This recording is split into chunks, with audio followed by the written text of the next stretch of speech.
The evening they stopped waiting for an apologist. People wait years for one sentence, not a speech, not a perfect explanation.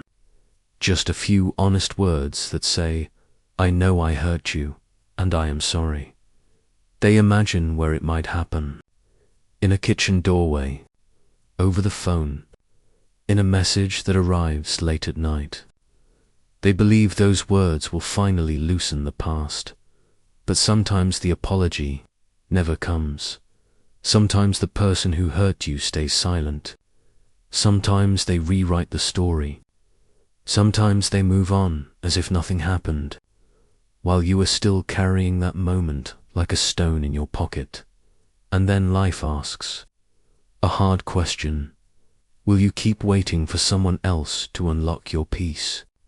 Or will you begin finding a way back to yourself? Dana Whitaker learned that question in a hotel laundry room that smelled like warm towels and rain. She worked the evening shift at a small hotel near the Oregon coast. Every day, she stripped beds, folded sheets, and listened to guests roll their suitcases down the hallway for 8 months. Dana had been waiting for her sister, Elise, to call. Their father had died after a short illness. During his final week, the family had been tired, scared, and sharp with grief. Dana handled the medicine schedule. Elise handled the bills. Then, on the morning their father stopped speaking, Elise looked at Dana in the hospital hallway and said, "You should have noticed sooner." The words landed in Dana like a verdict. Later, everyone said Elise was grieving. Dana knew that, but understanding did not erase the sound of her sister's voice, or the way Elise avoided her after the funeral. Dana kept her phone close while she cleaned rooms. She imagined Elise saying, "I was scared. I blamed you because I did not know where else to put the pain. I am sorry," but the phone stayed quiet. One rainy Thursday, Dana found a child's drawing under the desk in room 214. It showed 3 stick figures beside the ocean. On the back, someone had written, "We had fun even when it rained." Dana sat on the edge of the bed and stared at it. Her father had loved rainy beaches. Since his death, she had not gone to the pier where he used to eat clam chowder from a paper cup. She had told herself she was waiting until things were right with Elise, but in that quiet room, Dana understood something simple and painful. She had made her sister's apology the gatekeeper of her grief. That night, after her shift, Dana sat in her car and wrote a letter in the Notes app on her phone. She wrote the apology she wished Elise would give. She wrote every sentence she had been starving to hear. Then she read it out loud, softly, with the rain tapping the windshield. It did not fix everything, but it gave language to the wound. The next evening, Dana drove to the pier. She bought clam chowder in a paper cup and stood facing the dark water. She cried without asking the moment to be neat. She missed her father. She missed her sister. But for the first time in months, she was not waiting for permission to remember him. Somewhere else, another person was learning the same truth.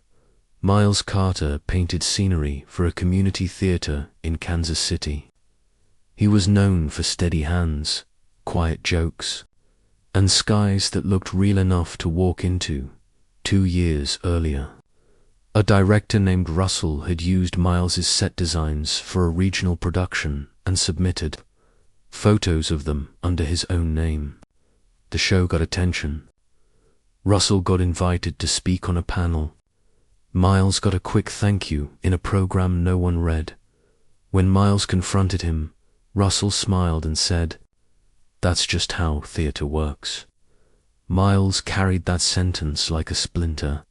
He kept working, but something in him changed. He stopped sharing sketches early. He stopped helping unless someone asked twice. He hated feeling guarded. It was one thing to be hurt. It was another thing to become smaller because of it. One Saturday morning, the theater was preparing for a spring musical. Miles was painting a row of fake apartment windows when a college student named Ivy stood nearby with a pencil in her hand. "I had an idea for the backdrop," she said, then immediately looked down. "Never mind. It's probably too much." Miles heard the caution in her voice. He recognized it. It was the sound of someone protecting a gift before anyone had even touched it. So he set his brush down and said, "Show me." Ivy opened her sketchbook. Her idea was rough, but it had life in it. Miles could see what it might become. For a moment, bitterness rose in him. A hard little voice said, "Be careful. People take what you give." Then a quieter voice answered, "Do not let the person who stole from you decide how generous you become." Miles spent the afternoon helping Ivy build the idea. He showed her how to lay a shadow, how to make distance with color, how to sign and date the back of every panel.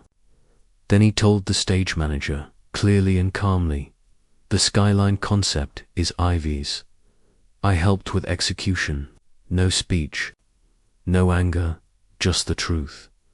That night, Miles moved the old emails about Russell into an archive. He did not delete them.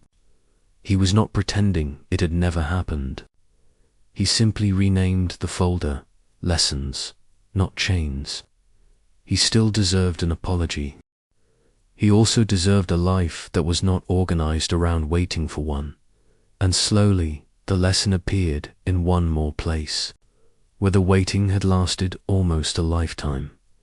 Lena Ortiz owned a narrow bike shop in Tucson, tucked between a bakery and a tax office. Wind chimes hung above the door, and old race posters faded on the walls. People trusted Lena because she listened to machines the way some people listen to music. She could hear a loose chain or tired brake before the rider finished, explaining, but there was one silence she had never learned to understand. When Lena was 9, her mother left. There was no dramatic goodbye, just a morning when her mother was there, and an evening when she was not. Lena was raised by her aunt, who loved her fiercely but could not answer the question that followed Lena into every room. Why was I so easy to leave? As an adult, Lena looked strong from the outside, but at night she sometimes searched for her mother's old social media profile, looking for clues in a life that had continued without her.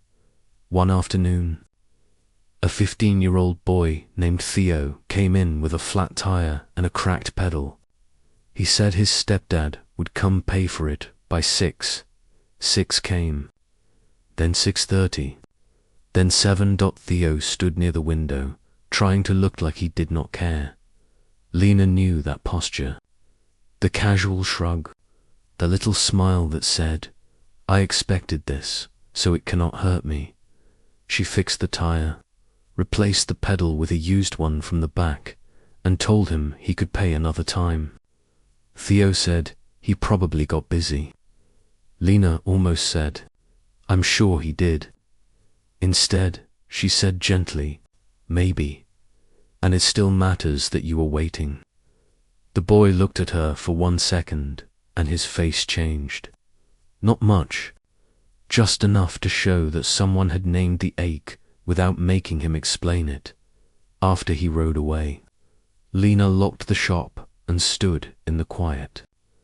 She thought about all the years she had defended her mother to herself. Maybe she was overwhelmed. Maybe she was ashamed. Maybe there was a reason big enough to make it hurt less. Maybe there was, but Lena was tired of needing the reason before she could be kind to the child she had been that night. She did not search for her mother's profile. She made tea, took out an old photo of herself at 9 years old, and placed it on the kitchen table. Then she said the words she had been waiting for someone else to say. You were not easy to leave. You were a child. You deserved to be stayed for. Her voice broke in the middle. Still, she said it again, not because it erased the past, but because the truth deserved repetition. Dana, Miles, and Lena did not receive perfect apologies. No one knocked on the door with a full explanation. No one repaired every broken place with one brave conversation, but each of them found a small opening. Dana stopped letting silence keep her from grieving her father. Miles stopped letting stolen credit steal his generosity. Lena stopped asking an unanswered question to define her worth. Healing does not always arrive as a dramatic moment. Sometimes it is a drive to the pier, a name spoken clearly in a theater, a sentence said to an old photograph at a kitchen table. An apology can be beautiful. It can be healing. It can matter deeply, but your peace cannot depend entirely on another person's courage. Some people will not be honest. Some will not be ready. Some will never understand the weight of what they did. And still, your life is here. You can tell the truth about what hurt you. You can stop minimizing the wound. You can stop rehearsing conversations with people who refuse to enter them, and slowly, you can become the person who no longer waits at the locked door of someone else's heart. Maybe the apology will come one day. If it does, let it meet you on your feet. And if it never comes, let your healing still be real. Let your future still open. Sometimes, closure is the moment you finally stop begging the past to become kind and choose to become kind to yourself. Before you leave, take a moment to reflect on what this story means for your own life. Sometimes, one small change in perspective can become the beginning of a completely new chapter. If this video touched you, please like, subscribe to Inner Shift, and share it with someone who may need to hear this today. Thank you for being here. Keep growing, keep believing, and I'll see you in the next story.